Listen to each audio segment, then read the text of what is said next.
important idea. Today, as I was having breakfast in this hotel, I was thinking about a graph. This graph, I don't know whether it is there in any MBA textbook or any business textbook or any personal finance textbook, etc. But whether it is there or not, I am kind of postulating it right now. If it does not exist yet in the repositories of human knowledge, let's invent this piece of knowledge right now. So this graph is a graph of net worth of a person versus time. I have many such ideas of net happiness versus time, or many kinds of ideas, net knowledge versus time kind of a thing, that probably I'll compile and publish in a book at some point in time. But as of now, let's talk about this graph of net worth versus time. So as we are born, we hardly have any net worth unless we are like born with a silver spoon. We hardly have any net worth, right? So net worth increases as time passes because we acquire resources, we collect and we store resources, and then we utilize those resources and our own self, our own knowledge, skill set, etc. to acquire more resources. So when we are actually actively working, it is then that we are accelerating on this graph and increasing the level of this particular graph. I am somebody who is interested, like I consider myself to be a physicist, a theoretical physicist and a scientist who is interested in the simplest possible explanation of all phenomena in general. And one of the very important passions of my life is actually to spend time in thinking about how the universe works, essentially speaking, which at the forefront of physics is where unification between quantum mechanics and gravity is at presently, as of now. So let's talk about this net worth versus time graph. So as we are like on this net worth versus time graph, let us say this is the line wherein we accelerate. So the slope of this line depends upon the efficiency with which we are utilizing leverages. I am repeating, the slope of this line depends upon the efficiency with which we are utilizing leverages. Now what are leverages? I have documented what leverages are in various different videos. They are capital, as Naval Ravikant calls them. Capital and labor are permissioned leverages. Other people have to give you permission in order to be able to leverage these things. And code and media, whatever has zero marginal cost of replication, these two things are actually non-permissioned leverages. So you don't need permission in order to be able to utilize these leverages. So people who are using leverages efficiently, there are other leverages also that people have missed, like for example the zeitgeist of the current times, the social norms, the understanding of humanity, investing in oneself. For instance, I invest in myself very heavily, like not more heavily than $200,000 per annum, but like that's my thing. Like I spend $200,000 on myself in 1 year, and I don't need to spend any more on me apart from this much amount of money. Okay, so the leverages are, and I'm repeating this number again and again because as I ascend in life and as I scale up in life, I have to, like when I watch back upon these videos, one of the things because of which I record the videos and document things on social media is also so that I understand my own journey, my own evolution, my own progress, so that I understand who I am, who I was, what are my core principles, what are my fundamentals, and I stay true to who I am all the time. This is one of the exercises that I indulge in order to be the morally strong person with like closest to the truth and not succumb to the human temptations of corruption and greed, so on and so forth. Yeah, so continuing, when people are leveraging all the various different types of leverages, then their acceleration is the highest. Then once they are not leveraging and once they are not working upon their business, see, business is like a fire, it always needs to be stoked, because the entropic law of physics is whatever is not forcefully put into one direction, in the direction of spontaneity, if you are able to synergize with your business and the world, like Amazon.com has been able to do, then you have got positive resonance and the business will just ascend and accelerate and ascend and accelerate. It's like that.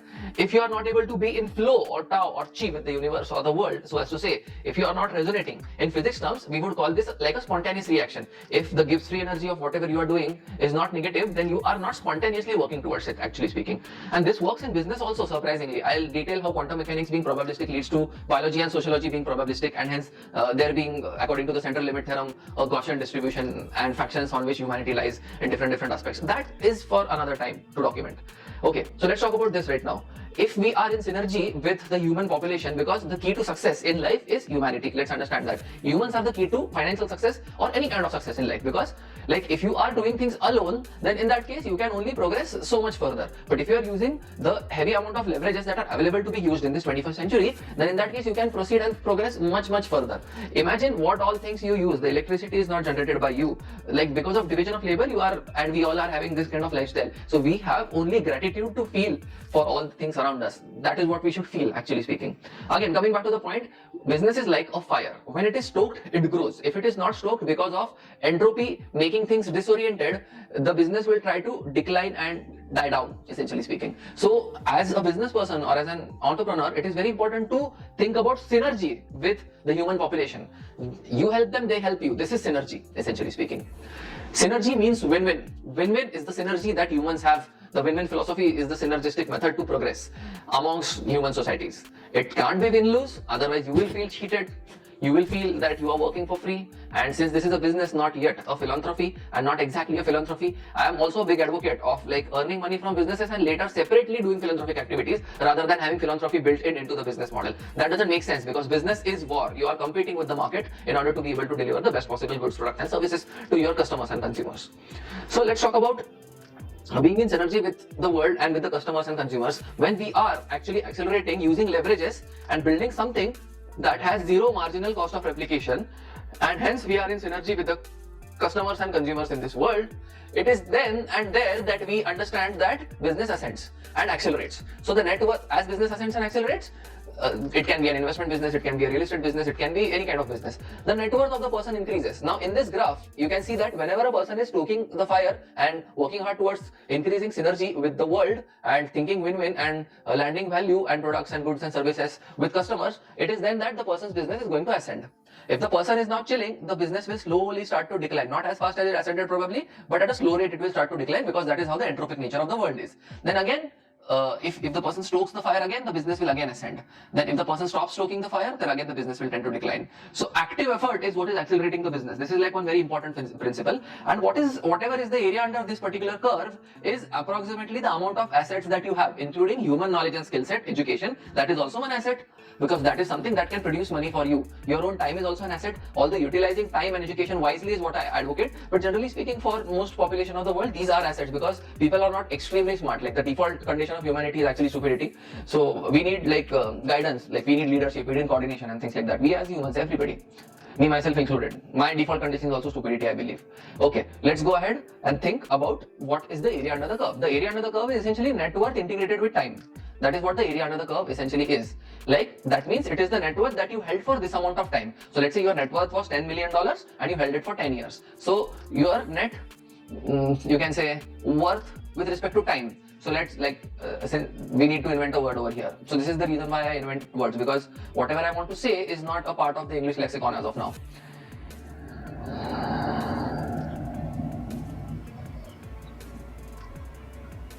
Okay, so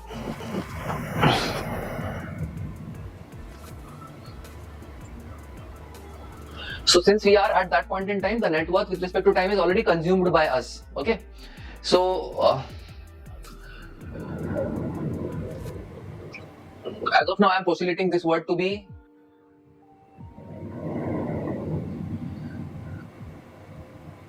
net obtainance. That's a better word because integration of n dt, that is integration of net worth dt, is equal to the net obtainance because we have obtained that amount of thing for that amount of time, right? That is what it means. We had that asset for that much amount of time. Okay, so this is like the net obtainance of a person, essentially speaking, and that net obtainance or the area under the curve represents assets that the person has. This is the important thing to be documented in this particular video. It's a very important idea to note if you are a smart business owner. Like I would like to discuss this idea more in depth and detail later, but it's like a very interesting idea that I managed to come up with today during breakfast. Like I keep thinking, so as I'm thinking, such ideas do occur to me.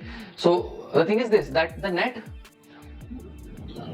obtainance of a person, which is integration of n dt, this particular net obtainance is something that is very, very crucially important to understand in terms of assets, because that is what it is. The net obtainance is effectively the net assets, and using those net assets, you accelerate further and increase the amount of assets. Then again you accelerate further, then increase the amount of assets. So the graph should ideally look something like accelerate, rest. While you are resting, the businesses are declining. Then accelerate, again rest. As you are resting, the businesses are declining because of entropy, because of competition, because of entropy, so on and so forth. But that is how like physics is.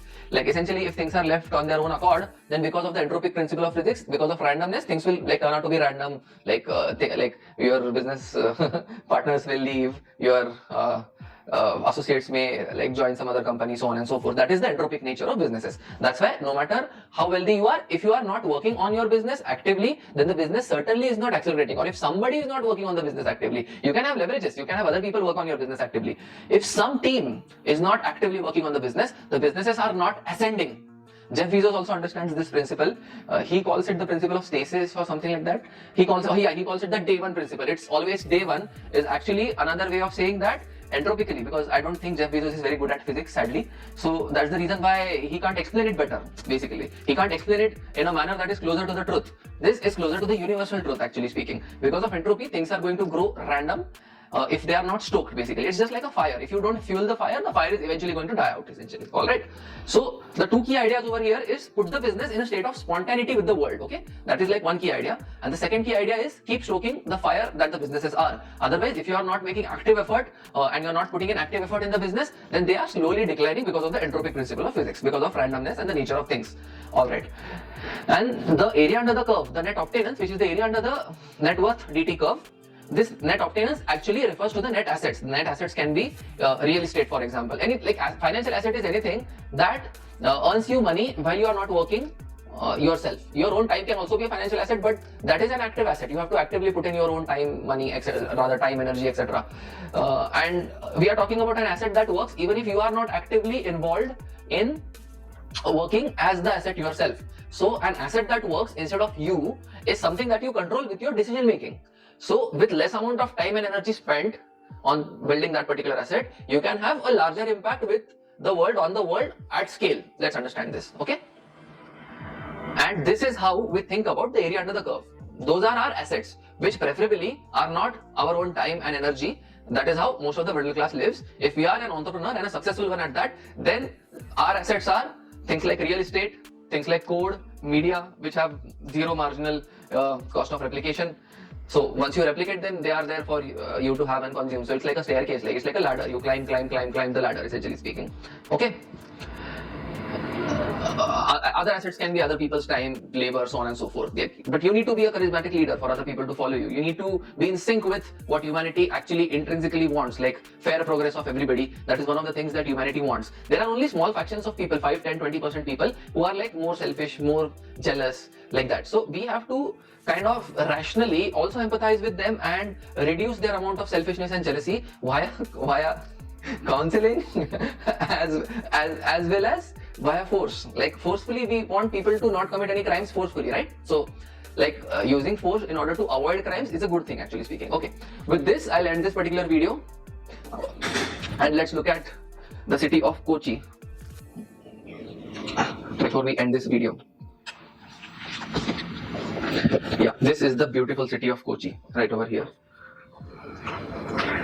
My friend who is driving me around the city keeps saying to me, "Welcome to Kerala, God's own country." He says this all the time. Like he says this 10 times in a day. Okay. Bye bye for now, and I'll see you around.